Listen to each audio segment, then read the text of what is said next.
So what I'll do is just kind of measure off about the height I want them to be at.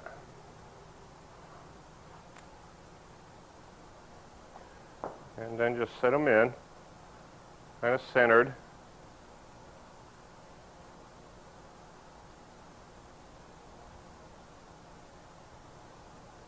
At different heights.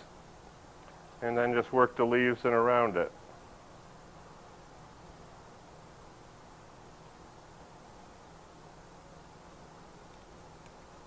And the ones in the front I keep a little shorter than the others so it doesn't obscure the view of the cattails.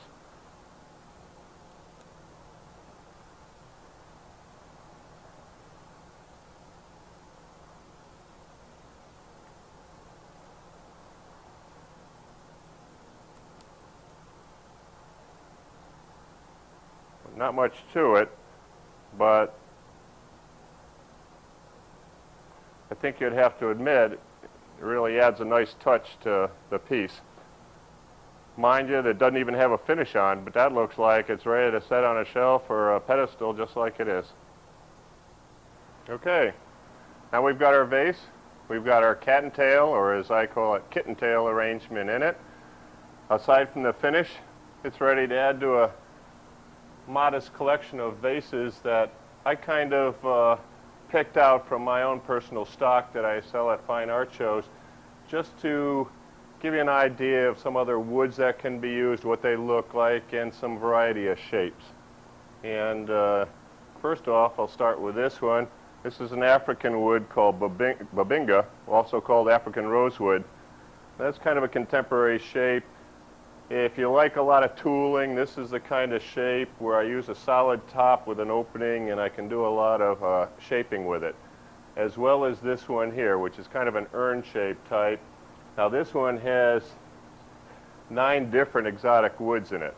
And when I sell those at fine art shows, they sell real well, and they want them labeled from top to bottom, the name of the wood, the country it's from. Real popular seller, and a lot of tool work in that one. Now this wood here is zebra wood, which is an African wood, and that's what this vase is made entirely of. I think if you get the right piece of zebra wood, it can be a gorgeous vase. And then here is one large one out of Purple Heart, which is a wood from South America. That's the natural color of the wood. It's a wood that I initially, for beginners, would not recommend working with. It's a very hard wood. Very difficult to work with. The one helpful hint I can give you with that wood is once you do decide to work with it, after it's finished sanded, don't put a finish on it right away. Let it set for a couple days, because that wood, when it grows in a tree, is brown. It turns purple from a combination of contact with light and an oxidation. So the oxidation sequence is terminated when you put a protective finish on it. So you want that to reoxidize in indirect sunlight, and it'll establish a nice purple color, and then put the finish on. This next one down here is a fancy, unusual design, and that's out of Honduran mahogany. The one on the end down there is a combination of 2 woods. It's the babinga and wengi. The dark bands are wengi. They're both African woods. A couple other comments I wanted to make is, aside from those I'm showing out there, now this is a wood, as I mentioned originally, is called Murado, also called Bolivian rosewood. Now it doesn't have the finish on it, and I want to show you how beautiful this wood is and what it would look like with a finish on it.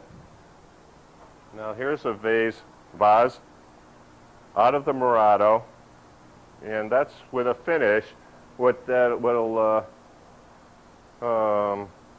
it should look like. The finish, of course, protects the wood, but it also, as you can see, enhances the color and grain. So this is Murado. I also wanted to point out the alignment of the grain. As I mentioned, I like to use the crisscross effect. Sometimes you get interesting effect just keeping it all in direct alignment without rotating any of the rings. And you get nice patterns in it many times doing it that way. Now this is zebra wood. with contrasting bands of a Mexican wood called Bocote.